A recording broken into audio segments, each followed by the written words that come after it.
का हम, कैसी खुशी खड़ी रुके ना एक घड़ी, एक पल है जिंदगी, एक पल कुछ भी नहीं।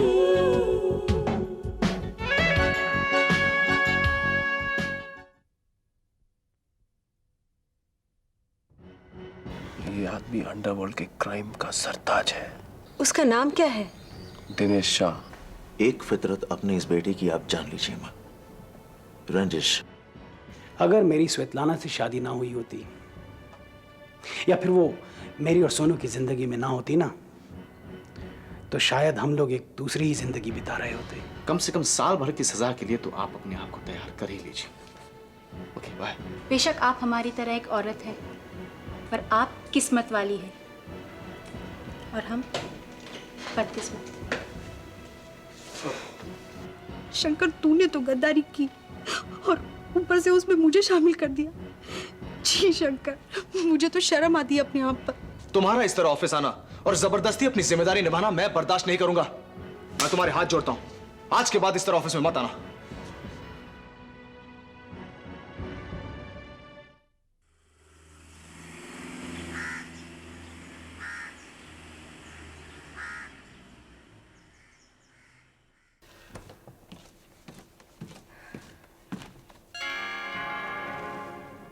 आप यहाँ? अरे स्वेतलाना, अरसा हुआ तुम्हें देखकर, सोचा आके तुम्हारा हालचाल पूछ लूं।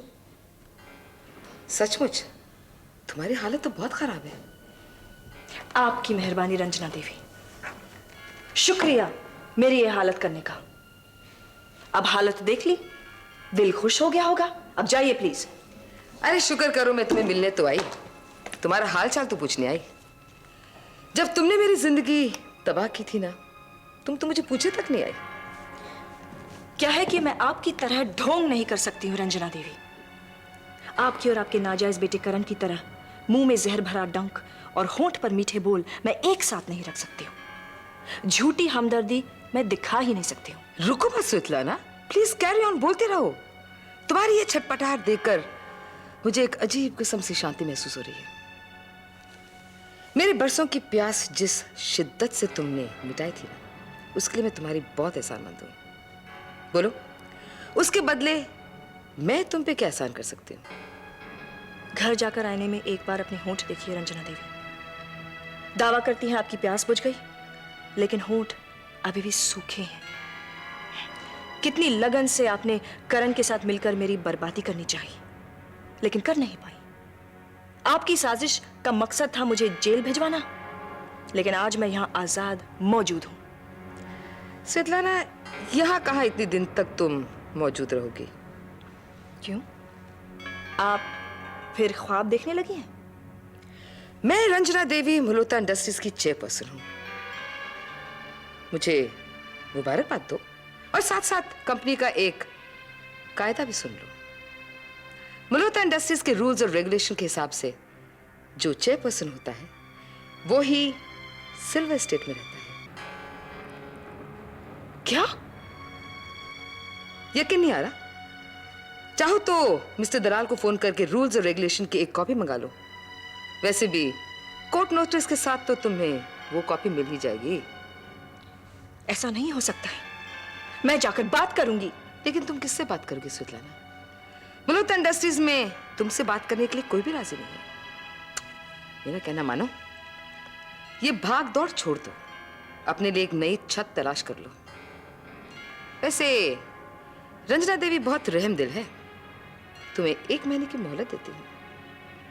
ऐसा करो, किसी दूसरे केशव मल्होत्रा को ढूंढ लो, उसको अपनी जाल में फंसा लो और उसकी किसी गोल्डन एस्टेट पे कब्जा कर लो और किसी रंजना देवी की जिंदगी में श्राप बन जाओ।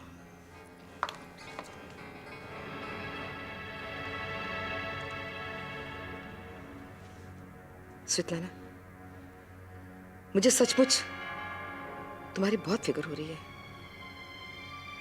पता नहीं हमारी दूसरी मुलाकात इस शहर के किस सड़क पे होगी।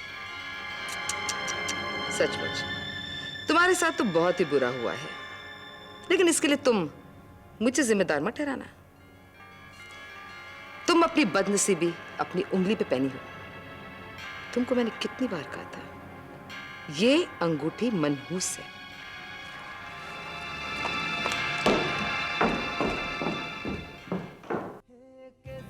जानती हूं, इन सारी तकलीफों की वजह है ये अंगूठी।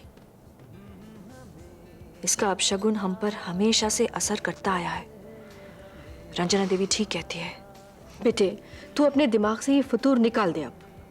नहीं मम्मी, तुम्हें नहीं मालूम, ये अंगूठी है ना। मुझे सब मालूम है। अगर हम अपनी मुश्किलें किसी तीसरे पर डाल देंगे तो उससे हमारी ताकत कम हो जाएगी मुश्किलों से लड़ने की। मुश्किलें कम नहीं होंगी। लेकिन इन तकलीफों के जिम्मेदार हम तो नहीं है ना। तो फिर कहां से दुनिया भर की तकलीफें हमारा पता पूछकर यहां चली आती हैं? तकलीफें कहाँ से आती हैं ये जानने की बजाय अगर हम तकलीफों से लड़ने का तरीका सोचें तो ज्यादा अच्छा होगा। अगर हमें सिल्वर स्टेट छोड़ना पड़ेगा, उसके बाद हम कहाँ जाएंगे, ये सोचे तो ज्यादा अच्छा है। देखना, जब हम एक मुश्किल का हल निकाल पाएंगे तब दूसरी खड़ी हो जाएगी हमारे सामने, फिर तीसरी। लगता है जैसे घर के बाहर तकलीफें लाइन बनाकर खड़ी हैं और अपने अपने नंबर से अंदर चली आती है।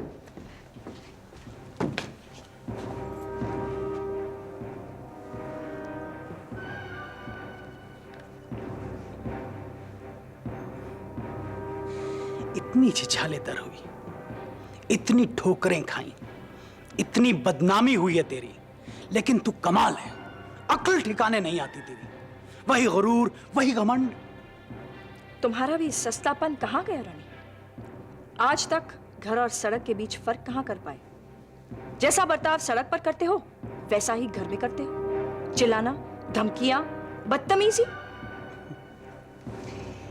बर्ताव, एक काम कर, पहले तू अपना बर्ताव ठीक कर, फिर किसी दूसरे को कहना कि उसका बर्ताव खराब है। तू मेरी गैर हाजिरी में मेरे घर में गई, तूने रश्मि को क्या कहा? उससे बदतमीजी की, उसे धमकी दी। हाँ तो मैं तुझे एक बात बता देता हूं स्वेतलाना, अगर आइंदा तूने ऐसी हरकत की ना कि रश्मि की जाके बेइज्जती की या उसे धमकाया, तो मुझसे बुरा कोई नहीं होगा। ये जो तेरा हुस्न है ना, जिस पे तू इतना गुरूर करती है, उसे मैं ऐसा बिगाड़ूंगा कि कोई अंधा भी मुड़ के तुझे नहीं देखेगा। तुम्हें जब अपना नक्शा बिगाड़ने से फुर्सत मिलेगी तब किसी और का कुछ बिगाड़ोगे ना। उस बदजात औरत के ऐसे गुलाम हो गए हो कि सोनू को अपने आप से अलग कर रहे हो तुम। मैं सोनू को अपने आप से अलग करूंगा? नहीं, मैं सोनू को दूर भेज रहा हूं तुझसे, तेरी करतूतों की वजह से।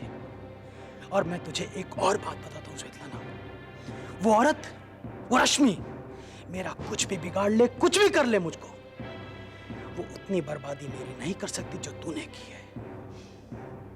अफसोस की बात है रानी, बनते बहुत बड़े मर्द हो, लेकिन औरतें तुम्हें इतनी आसानी से बर्बाद कर देती हैं। स्वेतलाना चुप कर तू। चिल्लाओ मत, और यकीन जानो तुम मेरा बाल भी बांका नहीं कर सकते हो। बस चिल्लाते रह जाओगे, मेरा कुछ बिगाड़ नहीं पाओगे। स्वेतलाना, तेरा बिगाड़ने के लिए बचा क्या है यहाँ पे? है क्या तेरे पास? तेरी एक माँ, तेरा सबसे बड़ा श्राप, तेरी जिंदगी का सर्व सत्यानाश करने वाली। बहुत बड़े बड़े डिजाइन बनाए थे ना तेरी जिंदगी के उसने, बड़ी बड़ी चालबाजियां की थी। बचा क्या तेरे पास? है कुछ? और एक बात जान ले, जो तेरे पास बचा है ना, जो तेरे पास है, उसे मेरी बद्दुआएं निगल जाएंगी स्वेतलाना, मेरी।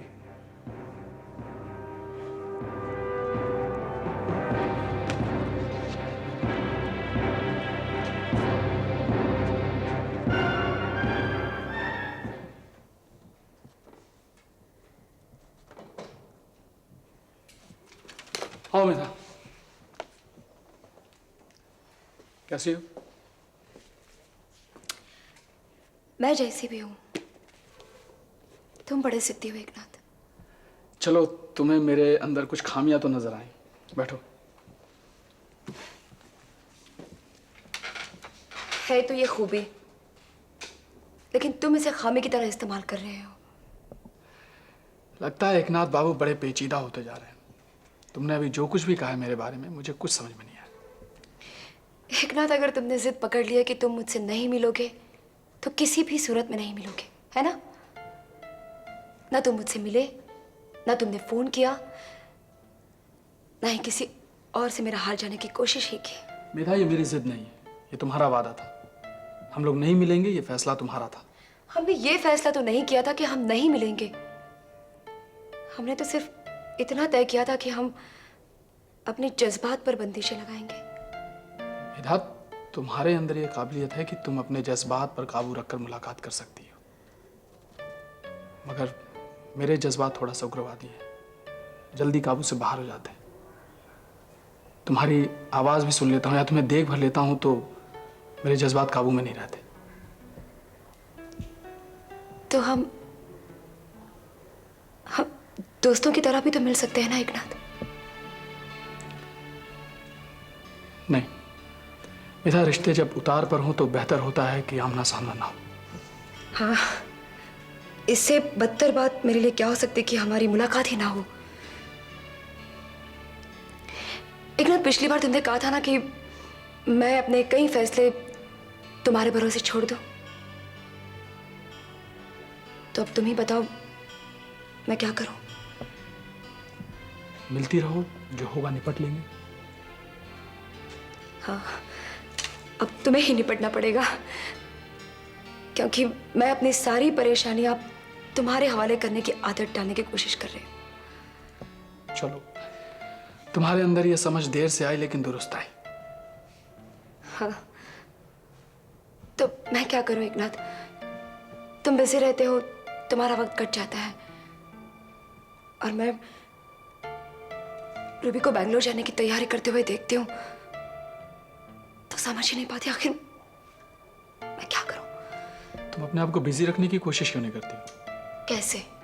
मल्होत्रा इंडस्ट्री वालों की एक योजना है जिसमें मजदूरों के बच्चों को मुफ्त पढ़ाई दी जाएगी। तुम चाहो तो उसमें शामिल हो सकती हो।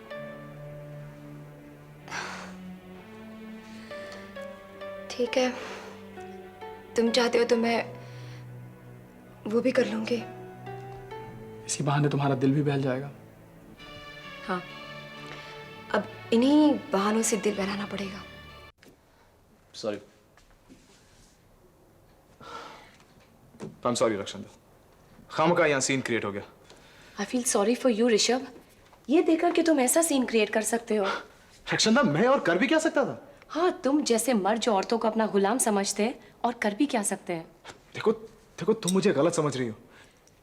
ऋषभ, मैंने जो भी देखा उसी से समझा है कि तुम उन्हीं मर्दों में से एक हो जो औरतों को अपनी पैर की जूती समझते हैं, या फिर उससे भी बदतर। You are making a mountain out of मोल हिल।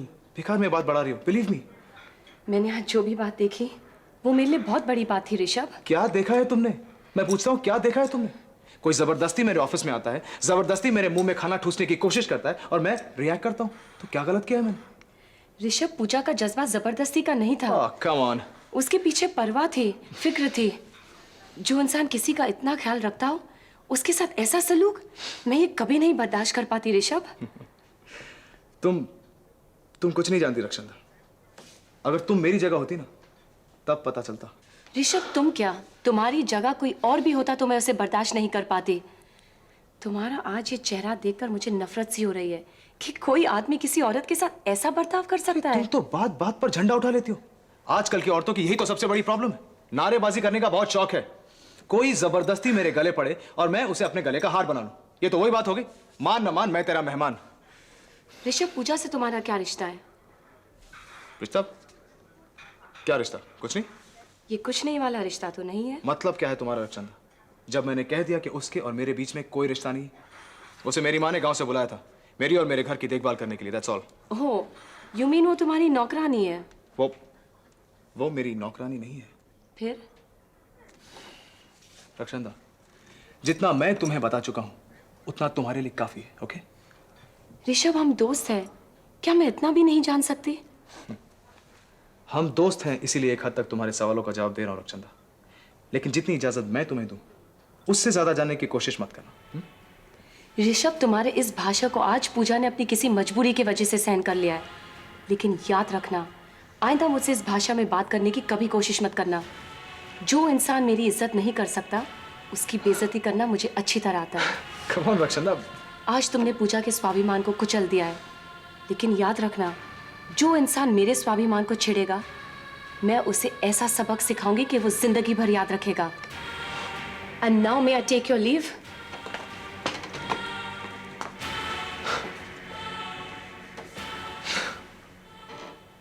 रेनू, तू भी कमाल की है।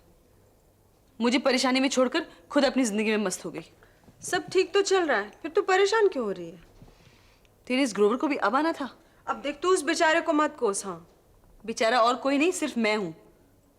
तूने मुझे इस डिवोर्स के पचड़े में डाल दिया और अब अलग हो गई।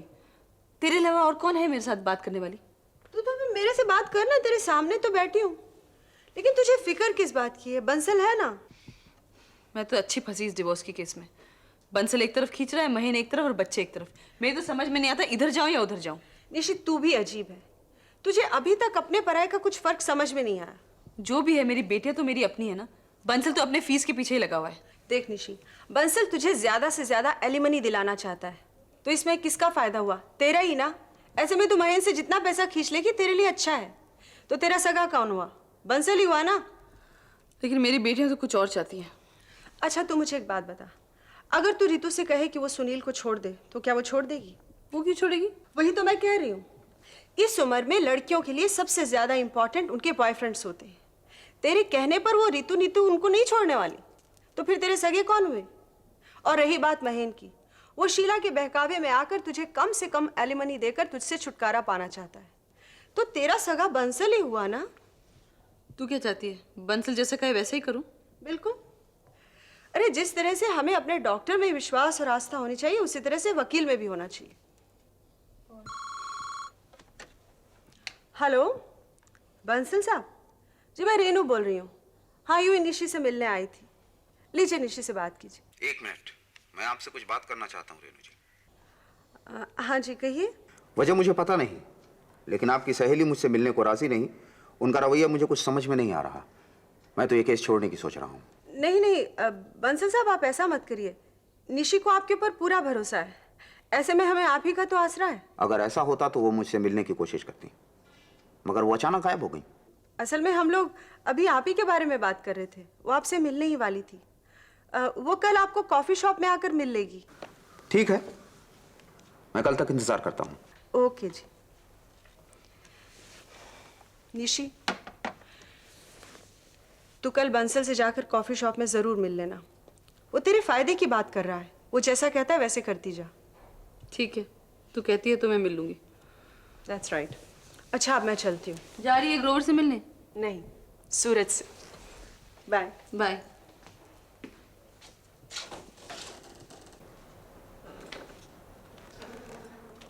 मैम, आपने मुझे बुलाया? आओ रुशंदा, बैठो। Thank you.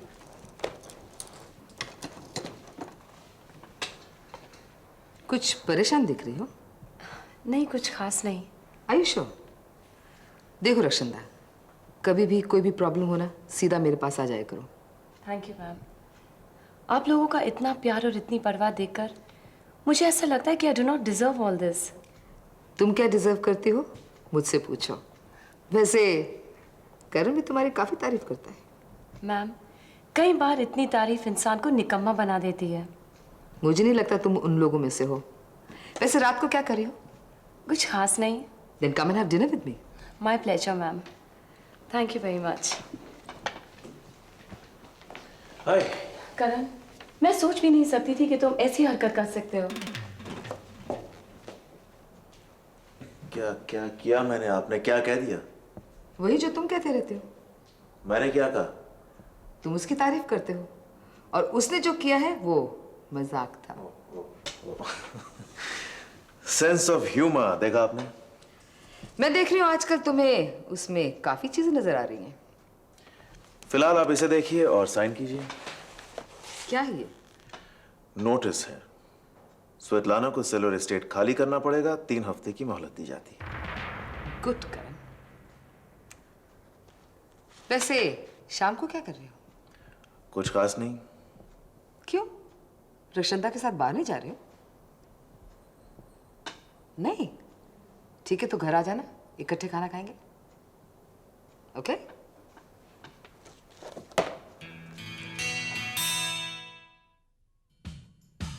वफा मोहब्बत नफरत प्यार दौलत शोहरत भागम भाग